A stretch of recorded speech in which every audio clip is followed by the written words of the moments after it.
ಭೀಕರ ಕಾಲ್ತುಳಿತದಲ್ಲಿ ಚಿಕ್ಕಬಳ್ಳಾಪುರದ ಪ್ರಜ್ವಲ್ ಸಾವನ್ನಪ್ಪಿದ್ದಾರೆ. ಸರ್ಕಾರಕ್ಕೆ ಶಾಪ ಹಾಕಿದ್ದಾರೆ ಪ್ರಜ್ವಲ್ ಅವರ ತಾಯಿ ಪವಿತ್ರ.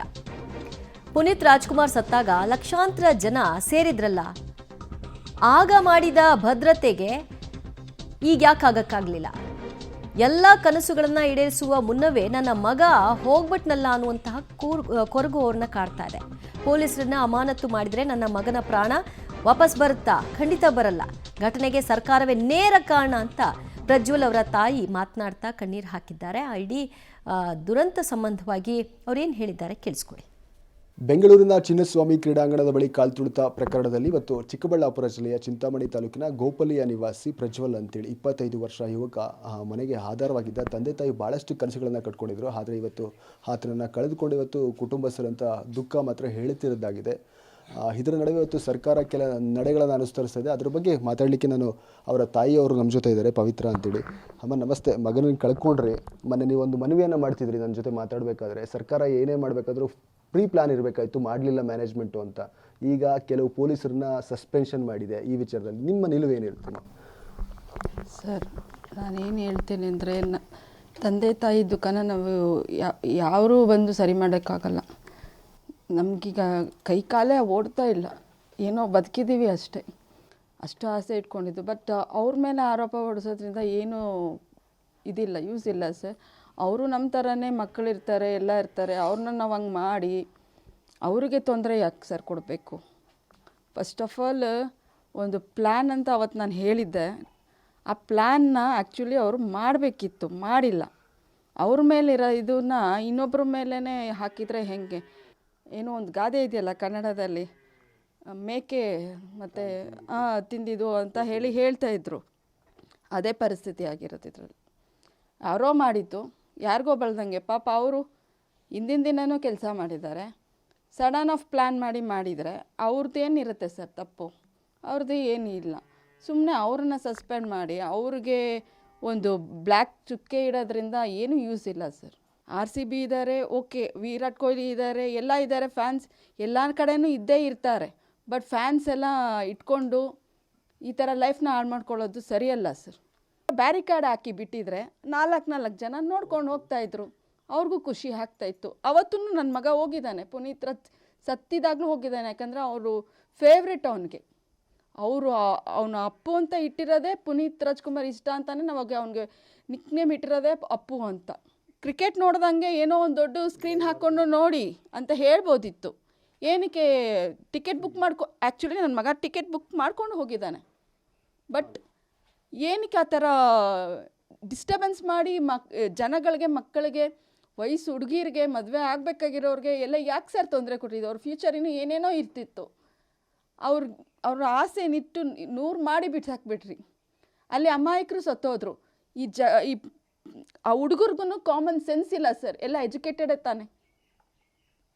ಫ್ರೀ ಬಿಟ್ರು ಅಂತ ಹೇಳಿ ಮಕ್ಳಿಗೂ ಒಂದು ವಿವೇಕ ಇಲ್ವಾ? ಅಲ್ಲಿ ಯಾರೋ ಬಿದ್ದಿದ್ದಾರೆ ಅಂದರೆ ಅಟ್ಲೀಸ್ಟ್ ಲಿಫ್ಟ್ ಮಾಡಬೇಕು ನೀವು. ಅಲ್ಲಿ ನನ್ನ ಮಗನೇ ಬಿದ್ದು ಕೈ ಹಿಂಗೆ ಎತ್ತಿದ್ದಾನೆ, ಕೈ ಕಾಣ್ತಾ ಇದೆ ನನಗೆ. ಆ ರೆಡ್ಡಿ ಇದೂ ಖಡ್ಗ ಅದ್ರ ಮೇಲೇ ತುಳ್ಕೊಂಡು ಒಂದು ಹುಡುಗ ಹೋಗ್ತಾ ಇದ್ದಾನೆ. ನನಗೆ ಎಷ್ಟು ನೋವಾಗತ್ತೆ ಸರ್. ನನ್ನ ಹೊಟ್ಟೆ ಉರಿ ಇದಾಗತ್ತೆ. ಅಲ್ಲಿ ನನ್ನ ಮಗನ ಕೈ ಕಾಣ್ತಿದ್ದೆ, ಬಟ್ ಮುಖ ಏನು ಕಾಣ್ತಿದೆ. ಯಾಕಂದರೆ ಅವ್ರ ಮೇಲೆ ಇನ್ನೂ 2-3 ಜನ ಇದ್ದಾರೆ. ಅವನು ಎಷ್ಟು ನರಳಿನಲ್ಲಿ ಹೋಗಿರ್ತಾನೆ ಸರ್. ಕಷ್ಟಪಟ್ಟು ದುಡಿತಾ ಇರೋದೇನಕ್ಕೆ? ನಾವು ಹೋಗ್ತಾ ಇರೋ ದಿನ ಕೂಲಿ ಏನಕ್ಕೆ? ಮಗನ ಸುಮ್ಮನೆ ಆಗುತ್ತೆ ಸರ್ BE ಮಾಡಿಸೋದು? ಎಷ್ಟು ದಿನ ನಾವು ಎಷ್ಟು ಕೆಲಸ ಒಂದು ಇದನ್ನು ನಾವು ಲಾಸ್ ಮಾಡ್ಕೊಂಡು ಮಕ್ಕಳ ಫ್ಯೂಚರ್ ಚೆನ್ನಾಗಿರಬೇಕು. ನಮ್ಮ ಥರ ಕಷ್ಟ ಇರಬಾರ್ದು. ಅವರು ಒಂದು ಉನ್ನತ ಸ್ಥಾನದಲ್ಲಿ ಹೋಗಿ ನಿಂತ್ಕೋಬೇಕು. ನಾವು ಅದನ್ನು ನಮ್ಮ ಕಣ್ಣಾರೆ ನೋಡಬೇಕು. ಆಮೇಲೆ ನಾವು ಸತ್ರು ಪರವಾಗಿಲ್ಲ ಅಂತ ನಾವು ಪ್ಲ್ಯಾನ್ ಮಾಡಿಕೊಂಡು ನಾವು ಅವನಿಗೆ ಓದಿಸಿ ಮಾಡಿ ಎಲ್ಲ ಮಾಡಿದ್ದೀವಿ. ಈ ಸರ್ಕಾರದ ಇದು ನನಗೆ ಇಷ್ಟನೇ ಇಲ್ಲ ಸರ್. ಆ್ಯಕ್ಚುಲಿ ನನಗೆ ವೋಟ್ ಮಾಡೋದು ಇಷ್ಟ ಇಲ್ಲ. ವೋಟ್ ಹಾಕಿ ಗೆಲ್ಸ್ಕೊಂಡು ಎಲ್ಲ ಮಾಡಿ ಏನು ಮಾಡ್ತಿದ್ದೀರಾ ಸರ್? ಏನಿಲ್ಲ, ಈ ಥರ ಮಾಡ್ತಿದ್ದೀರಾ. ಪ್ರೋಗ್ರಾಮ್ ಎಲ್ಲ ಅವಶ್ಯಕತೆಯೇ ಇಲ್ಲ ಸರ್. 18 ಇಯರ್ಸ್ ಆದಮೇಲೆ ವಿನ್ ಆಗಿದ್ದಾರಾ? ಸೆಲೆಬ್ರೇಟ್ ಮಾಡಿ ಅವ್ರನ್ನ ಕೂರಿಸ್ಕೊಂಡು. ಹೌದು, ವಿಧಾನಸೌಧದಲ್ಲಿ ಅವ್ರನ್ನ ಕೂರಿಸ್ಕೊಳ್ಳಿ, ಅವ್ರಿಗೇನು ಬೇಕೋ ಸನ್ಮಾನ ಮಾಡಿ, ಎಲ್ಲ ಮಾಡಿ. ಪ್ರಜೆಗಳಿಗೆ ಏನಕ್ಕೆ ಹಬ್ಬಿಸಿದ್ರಿ? ಅದರಿಂದ ಏನಕ್ಕೆ ಇವ್ರನ್ನ ಸಸ್ಪೆಂಡ್ ಮಾಡಿದ್ರಿ? ಹೋಗಿರೋ ಜೀವ ಬರಲ್ಲ. ಅವರನ್ನು ಸಸ್ಪೆಂಡ್ ಮಾಡಿ ಅವ್ರ ಫ್ಯಾಮಿಲಿಗೆ ಯಾಕೆ ನೋವು ಕೊಡ್ತೀರಾ? ಭಾಳ ಜನ ಆಫೀಸರ್ಸ್ ಹೇಳ್ತಿದ್ರು ನಾವು ಪ್ರೋಗ್ರಾಮ್ ಮಾಡೋದು ಬೇಡ ಮಾಡೋಕ್ಕಾಗಲ್ಲ ಅಂತ ಹೇಳಿದ್ರು, ಬಟ್ ಕೆಲವರು ಒತ್ತಡ ಹಾಕಿ ಮಾಡಿಸಿದ್ರು ಅಂತ.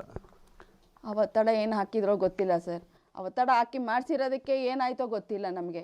ಈಗ ಕಪ್ಪು ಮೇಲೆ ರಕ್ತ ಚಿಮ್ಮಿದೆ ಅಂತ ಹಾಕಿದ್ದಾರೆ. ಏಕೆ ಬೇಕಿತ್ತು ಅವೆಲ್ಲ? ಕಪ್ಪು ತೊಗೊಂಡಿದ್ದಾರೆ ತಾನೇ, ಅದನ್ನ ಅಲ್ಲೇ ಇಟ್ಕೋಬೋದಾಗಿತ್ತು ತಾನೆ, ಏನಕ್ಕೆ ಇಲ್ಲಿವರೆಗೂ ತರಿಸ್ಬೇಕಿತ್ತು? ಒಳ್ಳೆ ಡ್ಯಾನ್ಸರ್ ನನ್ನ ಮಗ, ಏನೇನೋ ಅವನಿಗೆ ಏಮ್ ಇತ್ತು, ನಾನು ಏನೋ ಒಂದು ಟ್ರೈ ಮಾಡಿ ಫಿಲಮ್ ಫೀಲ್ಡ್ಗಾರು ಹೋಗಬೇಕು, ಏನೇನೋ ಆಸೆ ಕಟ್ಕೊಂಡಿದ್ದ ಸರ್. ಒಂದು ಸ್ವಲ್ಪ ಮನೆ ಜಾಗ ತೊಗೋಬೇಕು, ಇಲ್ಲಿ ಊರಲ್ಲಿ ಒಂದು ಮನೆ ಕಟ್ಕೋಬೇಕು, ನಮಗೆ ಅಂತ ಏನೋ ಒಂದು ಮಾಡ್ಕೋಬೇಕು, ಏನೇನೋ ಆಸೆ ಇತ್ತು ಅವನಿಗೆ. ಮದುವೆ ಮಾಡ್ಕೋಬೇಕು, ಏನೇನೋ ಆಸೆ ಇತ್ತು ಸರ್. ಎಲ್ಲ ಆಸೆನೂ ನೂರು ಆಗಿ ಹೋಯ್ತು ಸರ್. ಇಷ್ಟು ಭೀಕರ ಇದಾಗತ್ತೆ ಅಂತ ನಾನು ಎಕ್ಸ್ಪೆಕ್ಟು ಕೂಡ ಮಾಡಿರಲಿಲ್ಲ ಸರ್.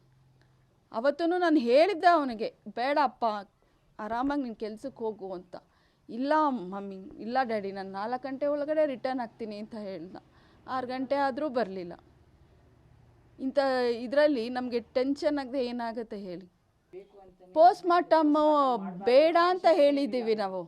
ಪೋಸ್ಟ್ ಮಾರ್ಟಮ್ ನಮಗೆ ಬೇಕಾಗೇ ಇಲ್ಲ, ನಮ್ಮ ಮಗು ಏನಿದೆಯೋ ಹಂಗೆ ನಮ್ಗೆ ಕೊಡಿ ಅಂತ. ಅಟ್ಲೀಸ್ಟ್ ಪೋಸ್ಟ್ ಮಾರ್ಟಮ್ ಮಾಡೋವಾಗ ನಮ್ಮ ಕಡೆಯಿಂದ ಯಾರನ್ನಾರು ನಿಲ್ಲಿಸ್ಬೇಕಲ್ವ ಸರ್? ಇದೆಯಾ ಇಲ್ವ ರೂಲ್ಸ್ ಹೇಳ್ರಿ?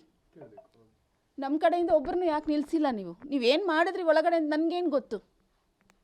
ನಮ್ಮ ಮಗದು ಏನು ಮಾಡಿದ್ದೀರಾ, ನಮ್ಮ ಮಗನ ಏನು ನಮ್ಗೆ ಹೆಂಗೆ ಗೊತ್ತಾಗತ್ತೆ ಸರ್? ಆ ಚಿಕ್ಕೊಂದು ಕಂದನ ನಾವು ಡಾಕ್ಟ್ರು ಚಿನ್ಮಯ ಮಿಷನ್ ಹಾಸ್ಪಿಟಲ್ ಕೊಟ್ಟಾಗ ಕವರ್ ಮಾಡಿ ಕೊಟ್ಟಿದ್ರು. ನೀವು ಹಂಗೆ ಮಾಡಿ ಕೊಟ್ರಿ ನನ್ನ ಮಗನ್ನ. ಅವಾಗ ಇಷ್ಟಿದ್ದ, ಈಗ ಅಷ್ಟುದ್ದ ಆಗಿದ್ದ ಅಷ್ಟೇ. ಅದೇ ಥರ ಫುಲ್ಲು ಕವರ್ ಮಾಡಿ ಕೊಟ್ಟಿದ್ರಿ. ಇಷ್ಟೇ ಮುಖ ತೋರಿಸಿದ್ರು ನನಗೆ ಹಾಸ್ಪಿಟ್ಲಲ್ಲಿ. ಇವಾಗಲೂ ಹೋಗೋವಾಗಲೂ ಇಷ್ಟೇ ಮುಖ, ಅಂದರೆ ಅಷ್ಟು ಮುಖನ ತೋರಿಸಿ ಕಳಿಸಿದ್ರಿ. ಇದರಿಂದ ಏನು ಬಂತು ಸರ್ ಪ್ರಯೋಜನ? ಫಸ್ಟ್ ಮಗು ಆಗಿದ್ದು ನನ್ನ ಮಗುನ ಆ ಕಣ್ಣಲ್ಲಿ ಹಂಗೆ ಇದೆ ಸರ್. ಈಗ ಸಾಯವಾಗ ಹೋಗಿದ್ದಾಗಲೂ ಆ ಕಣ್ಮುಂದೆ ಹಂಗೆ ಇದೆ. ಅದು ಎಷ್ಟು ನೋವು ಪಟ್ಟು ನಾನು ಆ ಕಂದನ ಸಾಕಿರ್ತೀನಿ. ಆ ದುಃಖ ನನ್ನ ಕೈಲಿ ಆಗೋದೇ ಇಲ್ಲ ಸರ್. ನಾನು ಫುಲ್ಲು, ನನಗೆ ಎನರ್ಜಿನೇ ಇಲ್ಲ, ಹಂಗೆ ಹೋಗ್ಬಿಟ್ಟಿದೆ. ಆ ಮಗು ಕಳ್ಕೊಂಡಿರೋಕ್ಕೆ ನನಗೆ ಎಷ್ಟು ನೋವಾಗ್ತಿದೆ ಅಂದರೆ, ಅದನ್ನು ತುಂಬ ಕನಸು ಕಾಣ್ತಿದ್ದ ಸರ್. ಅವನ ಕನಸುಗಳು ತುಂಬ ಪೀಕಲ್ಲಿತ್ತು ಸರ್. ಯಾವ ಕನಸು, ಒಂದು ಕನಸು ನೆರವೇರಲಿಲ್ಲ ಸರ್. 2 ಮಂತ್ಸಲ್ಲಿ ನಾನು ಅವನಿಗೆ ಬೈಕ್ ಕೊಡಿಸ್ತೀನಿ ಅಂತ ಹೇಳಿದ್ದೆ, ಅದನ್ನು ಕೊಡ್ಸೋಕ್ಕಾಗಿಲ್ಲ ಸರ್. ಈ ಮಂತೆ ಕೊಡಿಸಿ ಹೋಗ್ಲಿ ಬಿಡಪ್ಪ, ಕೊಡಿಸಿ, ಬೇಡ ಬಿಡಮ್ಮ, ಇನ್ನೊಂದು 2 ತಿಂಗಳಾದ್ಮೇಲೆ ಕೊಡಿಸು ಅಂತ. ಇಷ್ಟೆಲ್ಲ ನೋವಿಟ್ಕೊಂಡು ಸಡನ್ ಆಫ್ ಅವನು ಏನೂ ಉಪಯೋಗಿಸ್ತಿರನೇ ಹೋಗ್ಬಿಟ್ಟ ಸರ್. ಎಷ್ಟು ನೋವಿರುತ್ತೆ ನನಗೆ. ಪುತ್ರ ಶೋಕಂ ನಿರಂತರಂ ಅನ್ನುವಾಗಿ ತಂದೆ ತಾಯಿಗೆ ಮಗನ ನೆನಪು ನಿಜಕ್ಕೂ ಕೂಡ ಸದಾ ಕಾಡ್ತಾನೆ ಇರುತ್ತೆ. ಅವರ ನೋವಿಗೆ ಯಾರೂ ಕೂಡ ಮದ್ದು ಕೊಡ್ಲಿಕ್ಕೆ ಸಾಧ್ಯ ಆಗಿಲ್ಲ. ಹಾಗಾಗಿ ಸರ್ಕಾರಕ್ಕೆ ಆಗ್ರಹ ಮಾಡ್ತಿರೋದು ಒಂದೇ, ಅವರು ಮುಂದೆ ಯಾವುದೇ ರೀತಿಯ ಕಾರ್ಯಕ್ರಮ ಮಾಡಿದರೂ ಕೂಡ ದಯವಿಟ್ಟು ಮುಂಜಾಗ್ರತೆ ಕೈಗೊಳ್ಳಿ, ಈ ರೀತಿಯ ಅಮಾಯಕರನ್ನು ಬಲಿ ಕೊಡಬೇಡಿ ಅನ್ನುವಂತಹ ದೊಡ್ಡ ಮನವಿಯನ್ನು ಮಾಡ್ತಿರುವಂಥದ್ದು. ಕ್ಯಾಮ್ರಾಮನ್ ಪ್ರಕಾಶ್ ಜೊತೆ ಮುದ್ದು ಕೃಷ್ಣ, ಪಬ್ಲಿಕ್ ಟಿವಿ, ಚಿಕ್ಕಬಳ್ಳಾಪುರ.